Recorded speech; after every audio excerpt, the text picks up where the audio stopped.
Hey guys, it's me, back with another Sonic video. This one is a bit longer than the last, and hopefully a lot better. Okay, so personally, and I know this is going to turn heads, but I think that in terms of story, Sonic Lost World is absolutely, without a doubt, the worst Sonic game of all time. I know, Forces exists, and that game infuriates me just as much as the next girl, but I don't know, Sonic Lost World has always got under my skin in such a particular way. I really hate this game's story, y'all. So, I've decided to rewrite this game in a way that I personally find more fitting and entertaining. But first, I'm going to go over the game's actual story and what I dislike about it. The game opens with Sonic and Tails attempting to save a capsule of animals from Eggman before he turns them into mindless machines for his robot army. Sonic and Tails manage to save the animals, but Eggman fires at their plane, so they crash land onto a planet Tails calls the Lost Hex. Pause. This is the only thing we ever hear about the Lost Hex, besides the fact that the Deadly Six inhabit it. Oh yes, we'll get to these guys later. A lot of obvious questions the player may have about this planet are never answered. What exactly is the Lost Hex? Why is it lost? Why does it look like this? Okay, I know why, but why? Personally, the details of the Lost Hex don't bother me as much as some other fans, but it's still kind of annoying how this is all dismissed in a single line. So Sonic and Tails find out about the Deadly Six, this indigenous group of demon-like creatures that inhabit the Lost Hex. Currently, Eggman is commanding them using the magic conch shell and basically forcing them to bring him animals for his robot army. Sonic, being the rebellious and reckless kid we all know him as, absolutely punts this conch into oblivion. So, yeah, now the Deadly Six are free. They turn on Eggman, take control of all his mechs, and basically use this machine to suck the life force out of Mobius. They do this in order to leech the energy from Mobius to become all-powerful beings. Cool. Now, this is not a bad setup for a story. The problem is the everything. The problem is the execution of the Deadly Six's personalities and motivations. These guys lack even the smallest iota of depth. Look at these designs. I'm not trying to dunk on the poor artists that designed these guys, but they just look like stereotypes. And this is exemplified by their character traits, or rather, singular trait. Zavok's the leader. That's it. He's mean. And, he's a Bowser ripoff. That's something.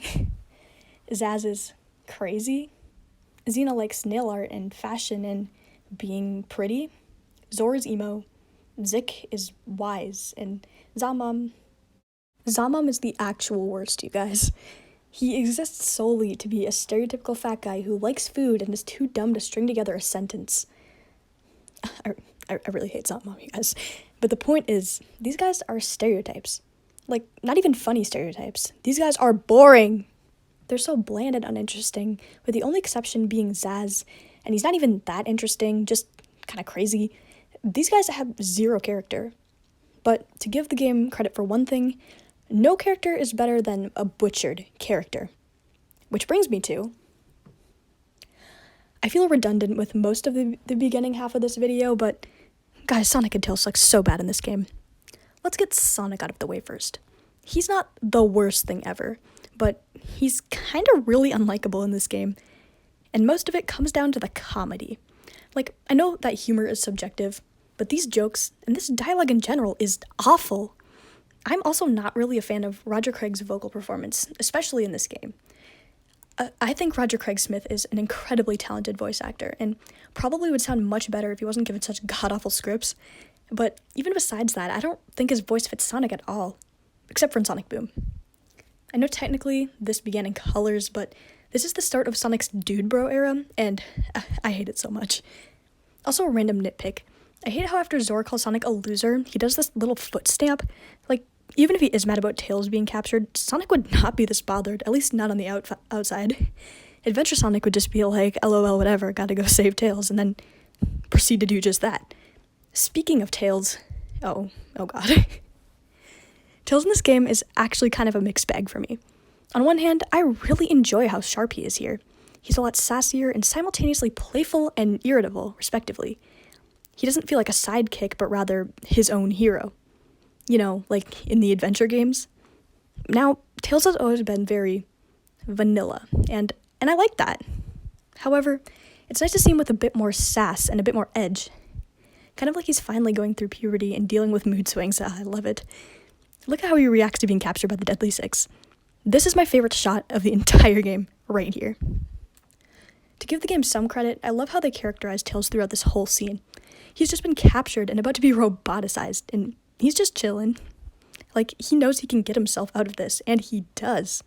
No cowering in fear or even showing any fear, just taking action to con the Zeddy, reprogram the machine, and escape.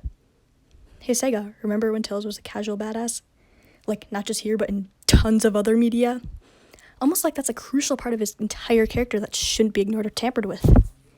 So yeah, it sounds like I kind of vibe with Tails here. And I do. Until I just absolutely don't. I've built a TV out of paper clips. Yeah. And reprogrammed a supercomputer using dishwashing detergent and a toothpick. I know. So look, fixing a propeller on a biplane, that's about as difficult as taking a nap. What did you say? Who in their right mind thought it was a good idea to characterize Tails as arrogant? Tails has always been one of the most humble, grounded characters in the entire franchise. One of his most admirable traits is his humility in spite of his insanely high IQ. This is like something Eggman would say as he's quipping to Sonic in the middle of a boss fight. It's just unsettling.